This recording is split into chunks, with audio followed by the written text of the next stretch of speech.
Il Real Madrid ha esonerato Xabi Alonso dopo appena 7 mesi, dopo la finale di Supercoppa persa, ma con una squadra ancora in corsa in Liga e in Champions, con una decisione che sembra aver spiazzato un po' lo spogliatoio. Oggi vediamo i 5 motivi per cui Xabi Alonso è stato esonerato da Real Madrid. Prima di proseguire però ragazzi, iscrivetevi al canale e attivate la campanella delle notifiche per supportare il lavoro su questo canale e su tutti gli altri miei social. È fondamentale per andare avanti e ve ne sarei molto grato. Il primo momento in cui la fiducia del Real Madrid in Xabi Alonso ha iniziato a inclinarsi non è stata la finale di Supercoppa contro il Barcellona, anzi, quella è stata il golpe definitivo, il detonatore, ma la sconfitta abbastanza clamorosa in campionato contro il Celta Vigo per 0-2 nel mese di dicembre 2025. Questa partita è stata interpretata come un segnale d'allarme, il gioco non decollava più, la squadra perdeva equilibrio e soprattutto non trasmetteva più controllo emotivo e tattico in campo, e già qualche avvisaglia era partita anche negli incontri precedenti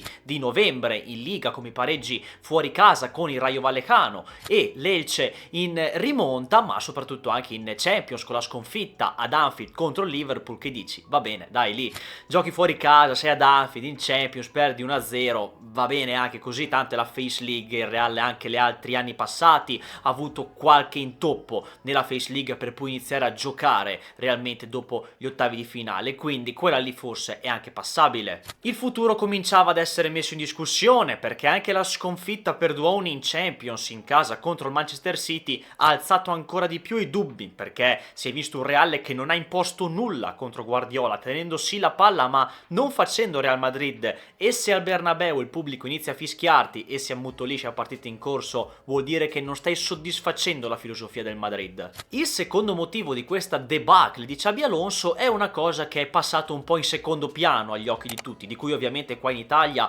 non si parla, ma in Spagna probabilmente è un tema più ricorrente, ovvero i numerosi infortuni, una preparazione che non ha dato affidabilità alla squadra. Le condizioni atletiche e gli infortuni sono stati fattori chiave nella crisi, perché i dirigenti del club avevano chiesto al tecnico dei cambiamenti nella dinamica della squadra, con una particolare concentrazione sulla parte fisica, perché ci sono stati numerosi infortuni, precisamente 23, e ad esempio Alexander-Arnold si è visto pochissimo, Mbappé si era fatto male di recente, Militao è tornato nel calvario, per poi arrivare a Valverde e Eisen che si sono fatti male in Arabia, per citarne alcuni. Il primo passo è stato il ritorno di Niko Nikic nel corpo medico del Real Madrid e poi quello dello storico preparatore Antonio Pintus, che era presente con Ancelotti e Zidane, e questo perché con Xabi Alonso non ha partecipato in nessuna fase della preparazione dei calciatori, anche se è vero che è stato presente in alcuni viaggi come l'ultimo di Jeddah. Xabi Alonso è arrivato al Real Madrid accompagnato dal suo staff tecnico. I dirigenti del club avrebbero però voluto che l'allenatore dei portieri Luis Llopis e Pintus facessero parte del suo organigramma.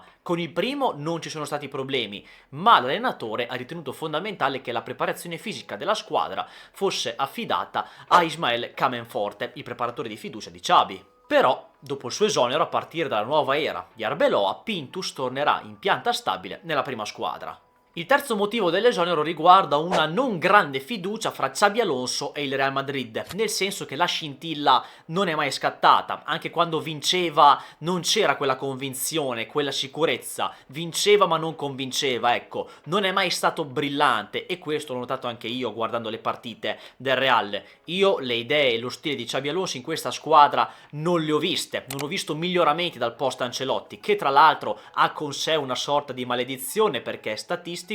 che il tecnico che sostituisce Ancelotti ogni qualvolta vada via dal Real, che vabbè è successo 2 volte, è stato esonerato quasi subito. Benitez ha fatto la stessa fine di Xabi Alonso dopo che Ancelotti era stato esonerato qualche anno fa. Perché il Real in difesa è quasi rimasto lo stesso, coi soliti errori difensivi, e soprattutto non imponeva questo gran calcio, football, giochismo che ci si aspettava dal Xabi Alonso che abbiamo visto all'Leverkusen. La teoria era chiara ma la pratica è mancata, anche perché fino ad ora il Real è stata una squadra secondo me tenuta in piedi dai gol di Mbappé, perché tolto lui faticava molto, poi ha iniziato a ingranare un po' Gonzalo Garcia, che è un gran talento, però i limiti erano evidenti e lo sono tuttora. ha iniziato a fare un po' più di rotazioni rispetto ad Ancelotti, perché Arda Güler ha fatto più minuti rispetto alla stagione con il tecnico italiano. Tchouaméni ha iniziato a giocare più a centrocampo che in difesa, vabbè, ma con Ancelotti c'erano emergenze difensive, però ha smesso di giocare Rodrigo, e uno come Rodrigo a dire che fa panchina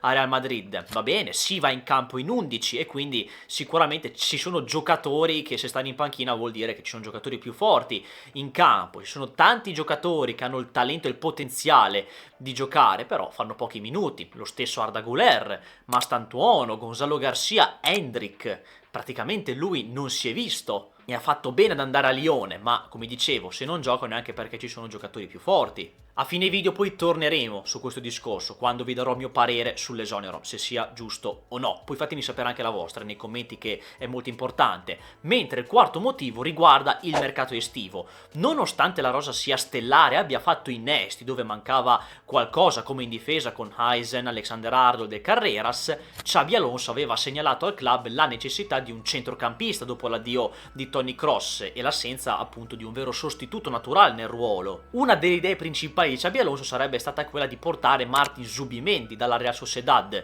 un giocatore perfetto fra difesa e attacco, capace di impostare il gioco e coprire la mediana. Se ne è parlato infatti di un suo trasferimento in maglia bianca, ma alla fine non hanno pagato la clausola da 50 milioni circa ed è andato all'Arsenal, dove ha avuto un impatto immediato e ha consolidato la sua importanza nella Premier League. Molti hanno sottolineato come la mancata risposta della dirigenza alle richieste di Xabi Alonso possa aver un po' indebolito il rapporto fra il tecnico e il club, quando sicuramente un allenatore non ottiene i rinforzi chiesti per realizzare il proprio progetto. Questo può essere letto magari come una mancanza di fiducia o di visione condivisa fra società e tecnico, ma forse questo è un dato un po' meno rilevante per quanto riguarda il mercato. Però probabilmente la fiducia si è un po' incrinata quando Florentino e la dirigenza hanno deciso di rimettere il medico iniziale nello staff e anche Antonio Pintus, facendolo un po' reintegrare, quindi un po' un sinonimo del fatto che la fiducia non è così tanta. La mancanza di un regista naturale ha inciso sulla gestione del ritmo, sulla copertura difensiva e sull'impostazione del gioco nei momenti in cui la squadra non aveva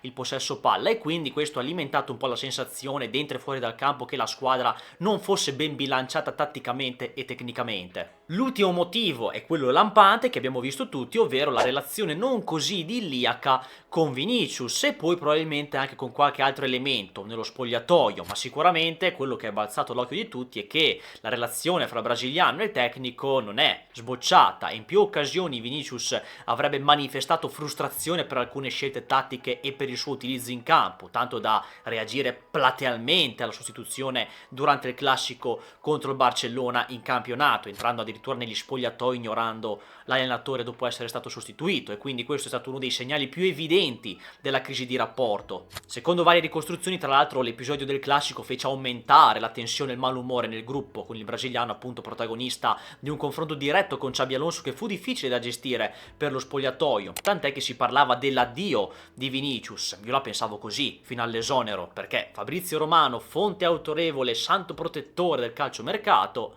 ha detto che Florentino è entusiasta di lui, vuole rinnovarlo e gli dà fiducia, quindi la scelta a fine anno, se le cose sarebbero andate in maniera diversa, cioè se fosse rimasto Xabi Alonso, era o Vinicius o Xabi Alonso, e io credo che il brasiliano a questo punto rinnoverà. Questo non grandissimo rapporto lo si poteva vedere anche dopo il classico, uno perché veniva sostituito più spesso rispetto al passato, anche tra i fischi dei tifosi, e anche perché quando scendeva c'era un saluto freddo fra i due, non così eclatante, e quindi probabilmente qui saranno scesi in campo anche un po' i dirigenti marketing della comunicazione per dire: non facciamo scenate come abbiamo fatto nel classico perché siamo una società rispettabile che va in mondovisione, così, quindi evitiamo certe cose. La Supercoppa, come abbiamo detto, è stata il detonatore dell'esonero, non la causa, ma la distanza fra tecnico e giocatori la si è potuta vedere anche alla fine della Supercoppa, quando Xabi Alonso ha iniziato a chiamare i giocatori per fare la passerella a Barcellona e Mbappé, con Rodrigo a fianco, si è rifiutato, ha detto di tornare indietro. Lì si è vista proprio